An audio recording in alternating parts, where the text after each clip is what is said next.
আজিৰ এইটো ভিডিঅ'ত তোমালোকৰ ক্লাছ 10 নতুন মেথছ কিতাপৰ চেপ্টাৰ 6 ত্ৰিভুজৰ উপপাদ্য 6.1 আৰু উপপাদ্য 6.2 দুয়োটা কৰাম। গতিকে তোমালোকে ভিডিঅ'টো প্ৰথমৰ পৰা শেষলৈ চাই থাকা আৰু তোমালোকে আমাৰ এই সেৱা পাঠশালা ইউটিউব চেনেলটো ছাবস্ক্ৰাইব কৰি ল'বা, কাৰণ তোমালোকক গোটেই বছৰটো গাইড কৰিম যাতে তোমালোকে মেট্ৰিকত এটা ভাল ৰিজাল্ট কৰিব পাৰা। চ' তোমালোকে এতিয়া ক্লাছটো এটেণ্ড কৰা। পেজ নং 131ত থকা তোমালোকৰ যিটো উপপাদ্য 6.1 এইটো তোমালোকৰ পৰীক্ষাৰ কাৰণে বহুত ইম্পৰ্টেণ্ট আৰু কমন কুৱেশ্যন। গতিকে তোমালোকক আজি উপপাদ্য 6.1 আৰু 6.2 দুয়োটা কৰাম। তোমালোকে ভিডিঅ'টো প্ৰথমৰ পৰা শেষলৈ চাই থাকা। একেবাৰে সহজ নিয়মত মই তোমালোকক দুয়োটা উপপাদ্য কৰাই দিম আৰু এই দুয়োটা উপপাদ্য তোমালোকে বাৰে বাৰে প্ৰেক্টিচ কৰিবা, কাৰণ পৰীক্ষাত এই দুটা উপপাদ্য খুব অহা দেখা যায়। তো উপপাদ্য 6.1 টো প্ৰথমে কৰো। উপপাদ্য 6.1 আমাক কি কৈছে যে যদি এডাল ৰেখা কোনো ত্ৰিভুজৰ এটা বাহুৰ সমান্তৰালকৈ টনা হয় আৰু ৰেখাডালে আন দুটা বাহুক দুটা নিৰ্দিষ্ট বিন্দুত ছেদ কৰে, তেনেহলে সেই বাহু দুটা একে অনুপাতত কি হয় বুলি কৈছে, আমাক বিভক্ত হয় বুলি কৈছে। অৰ্থাৎ আমি ধৰিম যে ত্ৰিভুজ এ বি চিৰ বিচি বাহুৰ সমান্তৰালকৈ এডাল ৰেখা, অৰ্থাৎ ডিই ৰেখা, হয় নে নহয়? অৰ্থাৎ ডিই ৰেখাক এনেদৰে কি কৰে যে এ বি আৰু এ বি বাহুক ডি বিন্দুৱে আৰু এ চি বাহুক ই বিন্দুৱে কি কৰে, ছেদ কৰে। তো আমি প্ৰমাণ কৰিব লাগে কি A D by D B A E by E C, হয় নে নহয়? চ' আমি এইটো প্ৰমাণ কৰি দেখুৱাম। তোমালোকে ভিডিঅ'টো প্ৰথমৰ পৰা শেষলৈ চাই থাকা। তো আমাক যিহেতু কুৱেশ্যনটোত কৈছে যে যদি এডাল ৰেখা কোনো এটা ত্ৰিভুজৰ এটা বাহুৰ সমান্তৰালকৈ টনা হয়, আমি এ বি চি ত্ৰিভুজৰ ডিই বাহুটো কি কৰিছো, বি চি বাহুৰ সমান্তৰালকৈ আঁকিছো। ঠিক আছে। তাৰপিছত অঁকাৰ পিছত আমাক কি কৈছে, ৰেখাডালে আন দুটা বাহুক দুটা নিৰ্দিষ্ট বিন্দুত ছেদ কৰে। ৰেখাডালে কি কৰিছে, এটা এ বি বাহুক কি কৰিছে, ডি বিন্দুত আৰু এ চি বাহুক কি কৰিছে, ই বিন্দুত কি কৰিছে, ছেদ কৰিছে। তেনেহলে আমাক কি প্ৰমাণ কৰিব দিছে যে সেই বাহু দুটা একে অনুপাতত বিভক্ত হয়, অৰ্থাৎ A D by D B equal to A E by E C অনুপাতত বিভক্ত হয় বুলি আমাক প্ৰমাণ কৰিব দিছে। তো আমি বিশেষ সূত্ৰ এইখিনি লিখি ল'ম। তো চোৱা, আমি বিশেষ সূত্ৰটো প্ৰথমতে লিখি ল'ম যে বিশেষ সূত্ৰ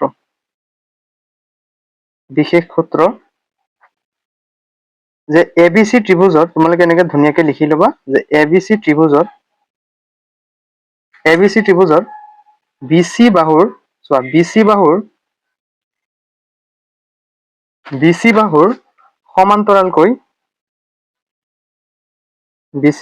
সমান্তৰালকৈ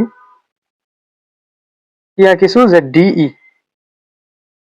ৰেখাডাল টনা হ'ল। তাৰপিছত ডিই ৰেখাডালে কি কৰিছে, এ বিক ডি বিন্দুত আৰু এ চিক ই বিন্দুত কি কৰিছে, ছেদ কৰিছে। আমি সেইটো লিখিম। তাৰপিছত চোৱা যে ডিই ৰেখাডালে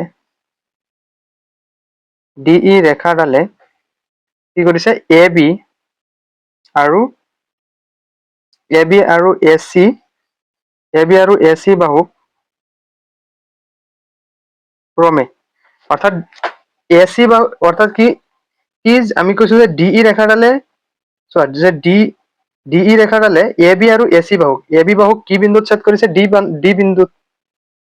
গতিকে এই বস্তুটো ইয়াতে মেনশ্যন কৰি দিবা যে এ বি বাহুক কি কৰিছে, ডি বিন্দুত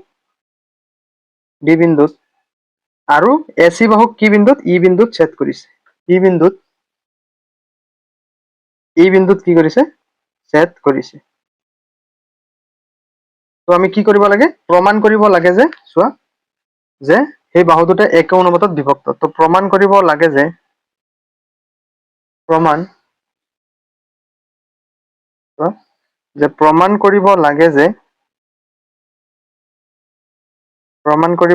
যে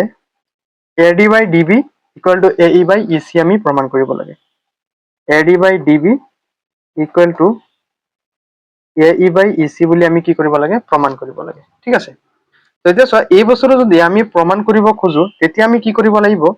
এটা বস্তু আমি অংকন কৰিব লাগিব। অৰ্থাৎ আমি কি কৰিম যে এইফালে এটা বিন্দু আমি ল'ম আৰু ইফালে এটা বিন্দু ল'ম। ঠিক আছে। আমি কি কৰিম যে এ চি বাহুৰ সাপেক্ষে ডি এম আমি এটা লম্ব আঁকিম। ঠিক একেদৰে এ বি বাহুৰ সাপেক্ষে আমি কি কৰিম, ইয়াতে এন এটা বিন্দু আমি আঁকিম, যিটো ই আৰু এনলৈ আমি কি কৰিম, সংযোগ কৰি দিম। চ' আমি সেই বস্তুটোকে কি কৰিম, ইয়াতে চোৱা যে ইফালে এ চি বাহুক কি কৰিছো, এটা বিন্দু লৈছো যিটো আমি ডিৰ লগত সংযোগ কৰি দিছো, আৰু এইটোৰ নাম আমি ধৰি লৈছো যে এইটো যিহেতু 90 ডিগ্ৰী, আৰু এইটো আমি ধৰি লৈছো এম বিন্দু বুলি। ঠিক একেদৰে ইফালে কি কৰিছো এ বি বাহুক ই বিন্দুৰ পৰা কি কৰিছো এটা এনেদৰে লম্ব আঁকি দিছো ঠিক আছে যিটো এইটো কি 90 ডিগ্ৰী হয় নহয় গতিকে এইটোৰ নাম দিলো আমি এন বুলি এইটোক দিলো এন এম এইটোক দিলো এন তোমালোকৰ ইচ্ছা তোমালোকে যি নাম দিব পাৰা সেইটো তোমালোকৰ কথা ঠিক আছে তো আমি এইটো অংকনটো ইয়াতে লিখি লওঁ ষ্টেপ বাই ষ্টেপ অংকটো কৰি যাম তোমালোকে জাস্ট চাই থাকা তো চোৱা অংকনত লিখিবা যে ডি এম লম্ব এ চি অৰ্থাৎ চোৱাচোন যে এ চি বাহুত কি ডি এমটো লম্ব হৈছে গতিকে ডি এম লম্ব এ চি আৰু ইফালে কি আছে যে ই এন লম্ব এ বি হয়নে ই এন লম্ব কি এ বি টনা হল এতিয়া আমি নেক্সট ষ্টেপটো কি কৰিম চোৱা যে ইফালে ডি চি আৰু ই বি দুটা কি কৰি দিম সংযোগ কৰি দিম তেতিয়া আমাৰ কি হৈ যাব অকমান প্ৰমাণ কৰাৰ ক্ষেত্ৰত আমাৰ কি হ'ব সুবিধা হ'ব গতিকে আমি এই দুটা কি কৰিম বিন্দু সংযোগ কৰি দিম অৰ্থাৎ আমি কি কৰিম চোৱা যে ইফালে বিই আৰু ইফালে কি ডি চি এই দুটা বাহু আমি কি কৰিছো সংযোগ কৰি দিছো ঠিক আছে গতিকে ইয়াতো এই বস্তুটো মেনশ্যন কৰি দিবা টনা হল তাৰপিছত যে বিই ইফালে বিই আৰু ইফালে কি ডি চি বিই আৰু ডি চি কি কৰা হল সংযোগ কৰা হল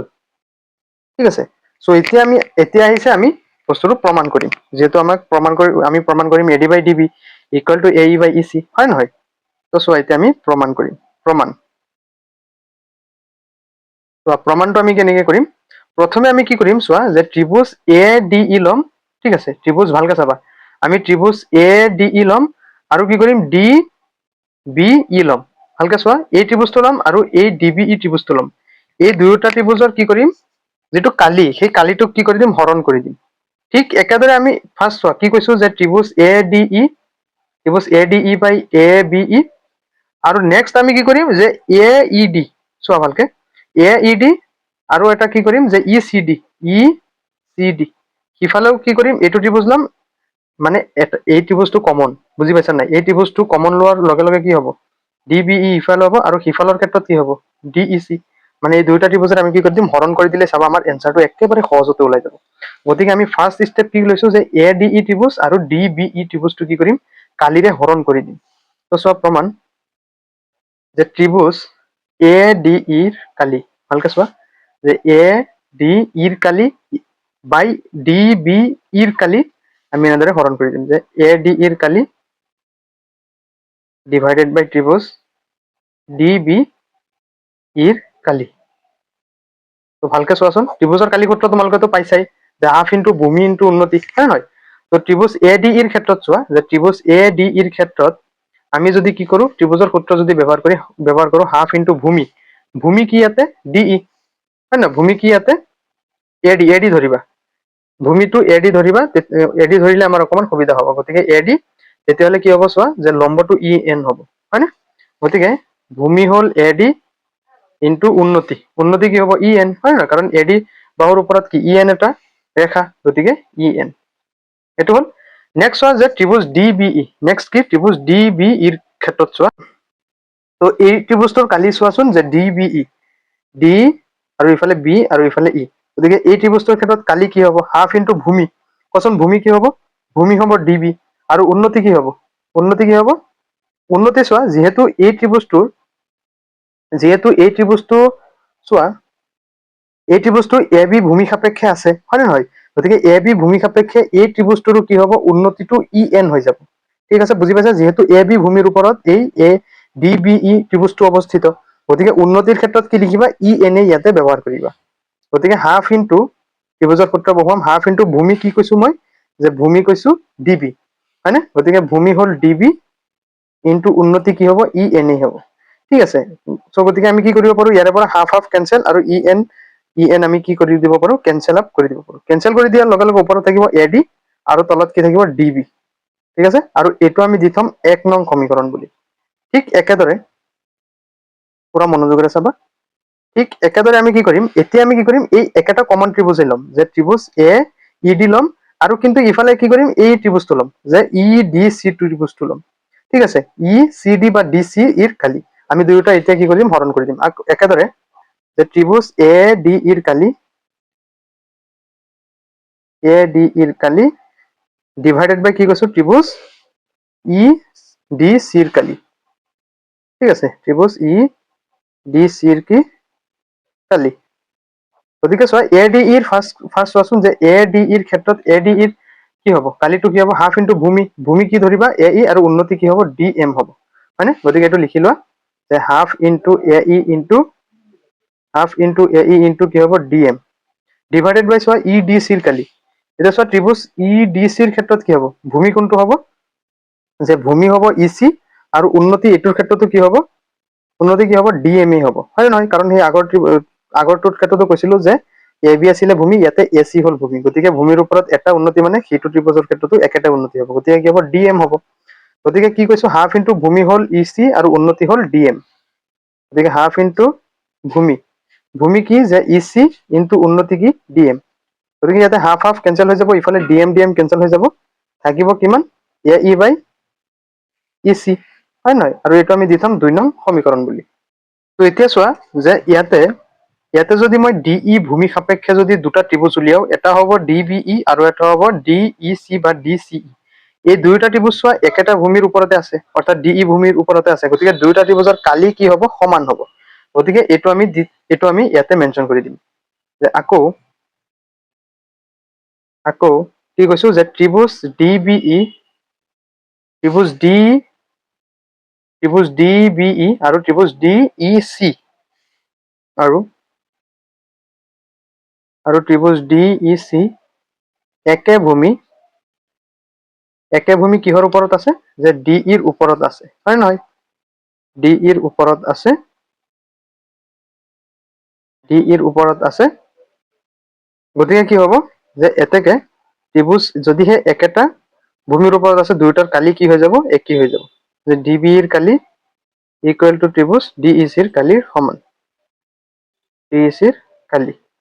আৰু এইটো আমি দি থম 3 নং সমীকৰণ বুলি। ঠিক আছে, তো এতিয়া চোৱাচোন আমি 1, 2 আৰু 3 সমীকৰণৰ পৰা কি পাম, তো চোৱা যে 1, 2 আৰু 3 সমীকৰণৰ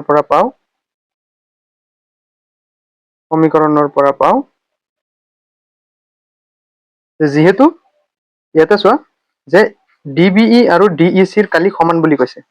গতিকে ইয়াৰ ক্ষেত্ৰত চোৱা যে ডি বি ই আৰু ইফালে ই ডি চি বা ডি ই চিৰ কালি কি সেম, অৰ্থাৎ আমি কি কৈ দিব পাৰো যে A D by D B equal to A E by E C বুলি আমি কৈ দিব পাৰো। গতিকে কি হ'ব এই তিনিটাৰ পৰা আমি পাওঁ যে A D by D B equal to A E by E C, আৰু এইটো আমাক প্ৰমাণ কৰিব দিছিলে, গতিকে উপপাদ্য 6.1টো আমাৰ কি হৈ গ'ল প্ৰমাণিত হৈ গ'ল। এইটো চোৱা ওপৰত আমাক কি প্ৰমাণ কৰিব দিছিলে যে A D by D B equal to A E by E C, তো তলত আমি কি পাই গৈছো যে A D by D B equal to A E by E C, আৰু এইটো হ'ল তোমালোকৰ উপপাদ্য 6.1। সো এতিয়া আমি নেক্সট উপপাদ্যটো কৰো, চোৱা তোমালোকৰ পেজ নং 133 থকা উপপাদ্য 6.2টো, এই উপপাদ্য 6.2টো কিন্তু তোমালোকৰ পৰীক্ষাৰ কাৰণে ইম্পৰ্টেণ্ট আছে। পৰীক্ষাত এনেকে আহিব যে প্ৰমাণ কৰা যে যদি এডাল ৰেখাই এটা ত্ৰিভুজৰ যিকোনো দুটা বাহু একে অনুপাতত ভাগ কৰে, তেনেহলে সেই ৰেখাডাল তৃতীয় বাহুৰ সমান্তৰাল। ঠিক আছে, গতিকে আমি কি কৰিম, প্ৰথমে চোৱা স্টেপ বাই স্টেপ অংকটো কৰি যাম। আমাক কৈছে যদি এডাল ৰেখাই এটা ত্ৰিভুজৰ যিকোনো দুটা বাহু একে অনুপাতত কি কৰে ভাগ কৰে, তেনেহলে ৰেখাডাল তৃতীয় বাহুৰ আমাক সমান্তৰাল বুলি কৈছে। ঠিক আছে, অৰ্থাৎ আমি প্ৰমাণ কৰিব লাগে যে D E parallel B C বুলি আমি প্ৰমাণ কৰিব লাগে। ঠিক আছে, আমাক যিহেতু কৈছে যদি এডাল ৰেখাই এটা ত্ৰিভুজৰ যিকোনো দুটা বাহুক একে অনুপাতত ভাগ কৰে, অৰ্থাৎ এ বি চি ত্ৰিভুজৰ ডি ই ৰেখাডাল এনেভাৱে লোৱা হ'ল যাতে A D by D B equal to A E by E C, অৰ্থাৎ আমি প্ৰমাণ কৰিম যে D E parallel B C বুলি। একেবাৰে ইজি, তো তোমালোকে অংকটো প্ৰথমৰ পৰা শেষলৈ চাই থাকা। তো প্ৰথমতে লিখিবা যে বিশেষ সূত্ৰ, চোৱা যে বিশেষ সূত্ৰত লিখিবা যে আমি ধৰি লৈছো এ বি চি ত্ৰিভুজ, যে এ বি চি ত্ৰিভুজৰ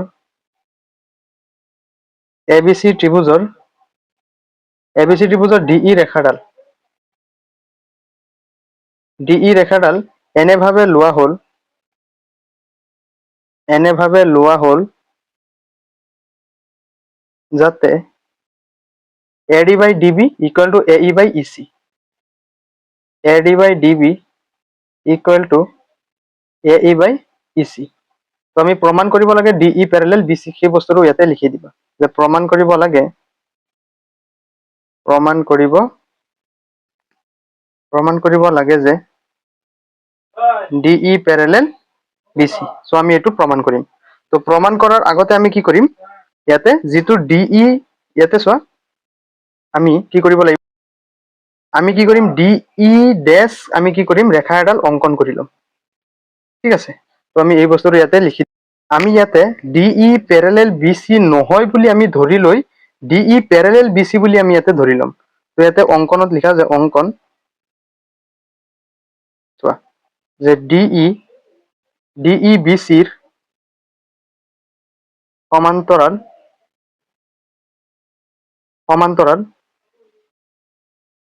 সমান্তৰাল নহয় বুলি ধৰি লৈ DE ড্যাশ ৰেখাডাল BC ৰ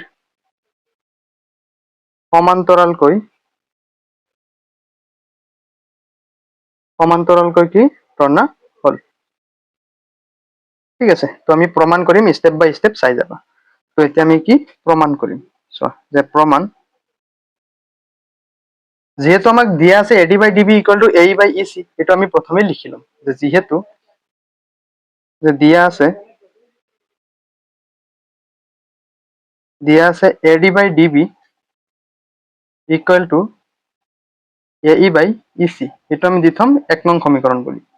যেহেতু আমাক কৈছে। আৰু আমি ইয়াতে কি বুলি ধৰি লৈছো যে DE আমি ধৰি লৈছো DE ড্যাশ প্যাৰেলেল BC বুলি আমি ধৰি লৈছো, হয় নে নহয়? গতিকে অঙ্কন মতে আমি ধৰি লৈছো যে DE dash parallel AB, DE dash এই বাহুডাল আমি BC বাহুৰ সমান্তৰাল বুলি ধৰি লৈছো, গতিকে এইটো দিছো। গতিকে DE ড্যাশ প্যাৰেলেল যদি BC হয় তেতিয়ালে কি হ'ব AD by DB equal to AE dash by E dash C, এইটো হ'ব। গতিকে আমি এইটো 2 নং সমীকৰণ বুলি ধৰি লম। গতিকে কি হ'ব যে এতেকে AD by DB equal to AE dash বাই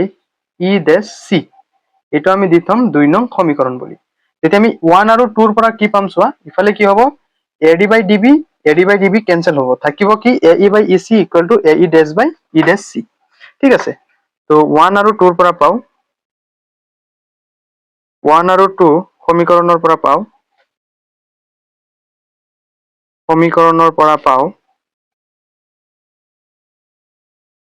আমি কি পাম যে AE by EC equal to AE dash by E dash C, এটা আমি পাম। এতিয়া আমি কি কৰিম, দুয়ো পক্ষত কি কৰিম 1 প্লাস 1 এটা কি কৰিম এড কৰি দিম, অৰ্থাৎ AE by EC plus 1 equal to AE dash by E dash C, ইয়াতো কি কৰিম প্লাস 1 কৰিম। ইয়াতে লিখি দিবা যে দুয়ো পক্ষত 1 যোগ কৰি, দুয়ো পক্ষত 1 যোগ কৰি। ঠিক আছে, আমি দুয়ো পক্ষত কি কৰিছো 1 এটা যোগ কৰি দিছো। তো আমি দুয়ো পক্ষত যদিহে 1 প্লাস কৰি দিও, ইয়াতে EC ইনটু 1 লসাগু কিমান হ'ব EC হ'ব, EC ত একবাৰ 1 ইনটু AE প্লাস EC 1 ত EC বাৰ EC ইনটু 1 কি হ'ব EC হ'ব। তোমালোকে লসাগু লোৱাটো জানাই। আৰু ইয়াতে কি হ'ব E ড্যাশ C লসাগু হলে ইয়াতে AE ড্যাশ হ'ব আৰু ইয়াতে কি হ'ব E ড্যাশ C হ'ব, E dash C। Okay, so তাৰ পিছত চোৱা ইমপ্লাইজ, এতিয়া চোৱা EC টো তলত থাকি যাব আৰু ইফালেও কি হ'ব E ড্যাশ C টো কি হৈ যাব ৰৈ যাব। আৰু ওপৰত কি আছে AE প্লাস EC, চোৱাচোন ভালকে যে AE প্লাস EC মিলি কি হ'ব AC হ'ব, গতিকে ইয়াতে AC বহুৱাই দিম। আৰু ইয়াতে চোৱাচোন AE dash plus E dash C, AE dash plus E dash C মিলি কি হ'ব AC বাহুডাল হ'ব, গতিকে ইয়াতে কি পাতি দিবা AC পাতি দিবা। এতিয়া চোৱা দুয়োফালৰ AC কি হ'ব কেনসেল হ'ব, কেনসেল হৈ থাকিব কি যে EC equal two E dash C থাকিব, EC equal two E dash C, হয় নহয়? মানে আমি কি পাইছো চোৱা যে আমি পাইছো EC equal two E dash C, অৰ্থাৎ কি পাইছো আমি যে E আৰু E ড্যাশ দুয়োটাই কি একেটাই বিন্দু, অর্থাৎ কি হৈ যাব যে DE প্যারেলাল BC বুলি আমি কৈ দিব পাৰিম। অৰ্থাৎ তলত লিখি দিবা এই দুটা বস্তু কিন্তু মেইন, অৰ্থাৎ E আৰু E ড্যাশ কি একেটাই বিন্দু, হয় নহয় একেটাই বিন্দু। গতিকে আমি ক'ব পাৰো যে DE বাহুডাল BC বাহুৰ সমান্তৰাল হ'ব। আৰু এইটোৱে আমাক প্ৰমাণ কৰিব দিছিলে, গতিকে আমাৰ প্ৰমাণটো হৈ গ'ল। গতিকে আমাৰ উপপাদ্য 6.2 একেবাৰে সহজতে আমাৰ কি হৈ গ'ল প্ৰমাণ হৈ গ'ল ঠিক আছে চ' ইয়াৰ নেক্সট ক্লাছত মই তোমালোকক উপপাদ্য 6 বাকীখিনি যিমানখিনি ইম্পৰ্টেণ্ট উপপাদ্য তাৰোপৰি উদাহৰণ আছে গোটেইখিনি কৰাম আৰু তোমালোকৰ চেপ্টাৰ 2 মই 6 নম্বৰ চেপ্টাৰটো এইটো অলৰেডি পঢ়াই আছো গতিকে তোমালোকে কি কৰিবা আমাৰ চেনেলটো ছাবস্ক্ৰাইব কৰিবা আৰু ক্লাছসমূহ যদি তোমালোকে এটেণ্ড কৰা নাই ক্লাছসমূহ এটেণ্ড কৰি ল'বা গতিকে ভিডিঅ'টো লাইক কৰি আমাৰ এই সেৱা পাঠশালা ইউটিউব চেনেলটো ছাবস্ক্ৰাইব কৰি ল'বা গতিকে আজিলৈ আহিছো বাই বাই টেক কেয়াৰ